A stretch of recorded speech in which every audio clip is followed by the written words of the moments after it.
गुरुवार व्रत कथा। प्राचीन काल की बात है। किसी राज्य में एक बड़ा प्रतापी और दानी राजा राज करता था। वह हर गुरुवार को व्रत रखकर दीन दुखियों की मदद करके पुण्य प्राप्त करता था। परंतु ये बात उसकी रानी को अच्छी नहीं लगती थी। वह न तो व्रत करती थी और न ही दान पुण्य में विश्वास रखती थी। इतना ही नहीं, वह राजा को भी ऐसा करने से मना करती थी। एक समय की बात है। राजा शिकार खेलने के लिए बन गए। घर पर रानी और दासी थी। उसी समय गुरु बृहस्पति देव साधु का रूप धारण कर राजा के दरबार पर भिक्षा मांगने आए। साधु ने जब रानी से भिक्षा मांगी तो वह कहने लगी, हे साधु महाराज, मैं इस दान और पुण्य से तंग आ गई हूँ। आप कोई ऐसा उपाय बताएं जिससे कि सारा धन नष्ट हो जाए और मैं आराम से रह सकूं। इतना सुनकर बृहस्पति देव ने कहा, हे देवी, तुम बड़ी विचित्र हो। संतान और धन से कोई दुखी नहीं होता। अगर अधिक धन है तो इसे शुभ कार्यों में लगाओ। कुंवारी कन्याओं का विवाह कराओ। विद्यालय और बाग बगीचे का निर्माण कराओ, जिससे तुम्हारे दोनों लोग सुधरे। परंतु साधु की इन बातों से रानी को खुशी नहीं हुई। उसने कहा कि मुझे ऐसे धन की आवश्यकता नहीं है जिसे मैं दान दूं और जिसे संभालने में मेरा सारा समय नष्ट हो जाए। तब साधु ने कहा, अगर तुम्हारी ऐसी इच्छा है तो मैं जैसा तुम्हें बताता हूँ तुम वैसा ही करना।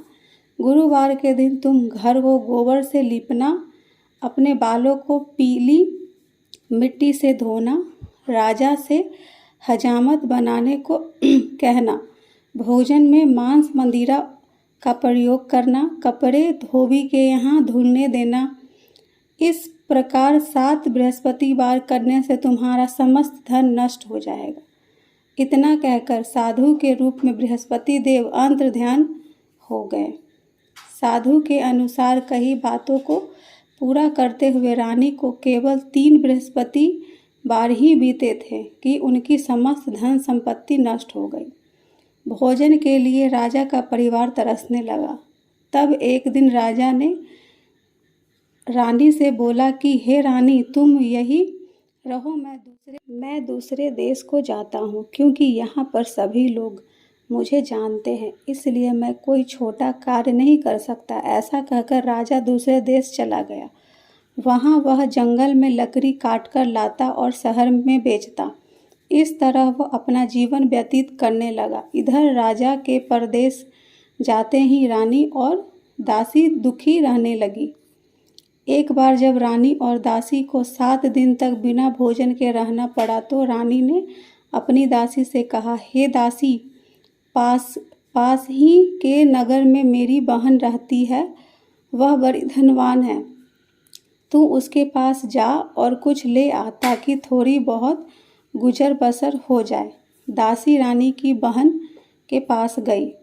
उस दिन गुरुवार था और रानी की बहन उस समय बृहस्पतिवार व्रत की कथा सुन रही थी। दासी ने रानी की बहन को अपनी रानी का संदेश दिया, लेकिन रानी की बड़ी बहन ने कोई उत्तर नहीं दिया। जब दासी को रानी की बहन से कोई उत्तर नहीं मिला तो वह बहुत दुखी हुई और उसे क्रोध भी आया। दासी ने वापस आकर रानी को सारी बात बता दी। ये सुनकर रानी ने अपने भाग्य को कोसा।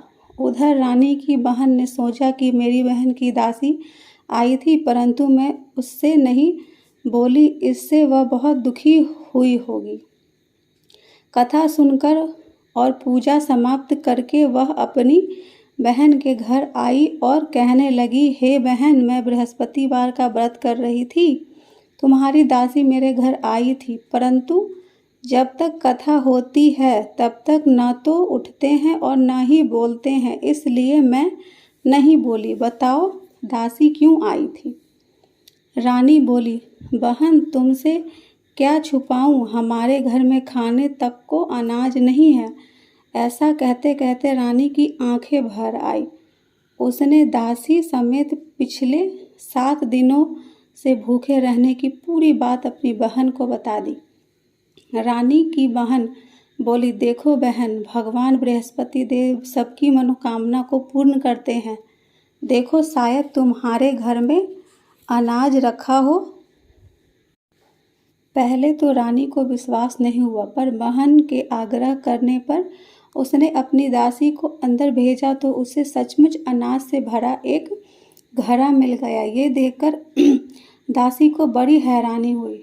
दासी रानी से कहने लगी, हे रानी, जब हमको भोजन नहीं मिलता तो हम व्रत ही तो करते हैं, इसलिए क्यों न इससे व्रत और कथा की विधि पूछ ली जाए ताकि हम भी व्रत कर सके। तब रानी ने अपनी बहन से बृहस्पतिवार व्रत के बारे में पूछा। उसकी बहन ने बताया, बृहस्पतिवार के व्रत में चने की दाल और मुनक्का केले की जड़ में अर्पित करें तथा दीपक जलाएं, व्रत कथा सुनने और पीला भोजन ही करें। इससे बृहस्पति देव और भगवान विष्णु प्रसन्न होते हैं। व्रत और पूजा की विधि बताकर रानी की बहन अपने घर को लौट गई।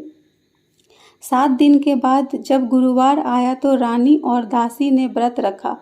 वह गुड़शाला में जाकर चना और गुड़ लेकर आई। फिर उससे केले की जड़ तथा विष्णु भगवान की पूजा की। अब पीला भोजन की चिंता को लेकर दोनों बहुत दुखी हुई। चूँकि उन्होंने व्रत रखा था, इसलिए बृहस्पति देव उनसे प्रसन्न थे। वह एक साधारण व्यक्ति का रूप धारण करके 2 थाली में पीला भोजन दासी को दे गए। भोजन पाकर दासी प्रसन्न हुई और फिर रानी के साथ मिलकर भोजन ग्रहण किया।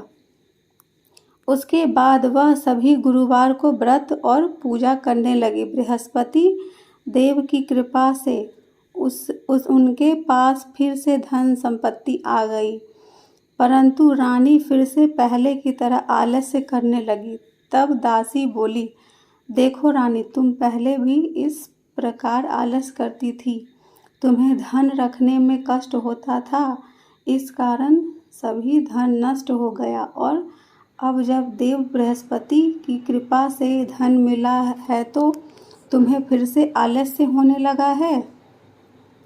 रानी को समझाते हुए दासी कहती है कि बड़ी मुसीबतों के बाद हमने ये धन पाया है, इसलिए हमें दान पुण्य करना चाहिए, भूखों को भोजन कराना चाहिए और धन को शुभ कार्यों में खर्चा करना चाहिए। इससे तुम्हारे कुल का यश बढ़ेगा, स्वर्ग की प्राप्ति होगी और पितृ प्रसन्न होंगे। दासी की बात सुनकर रानी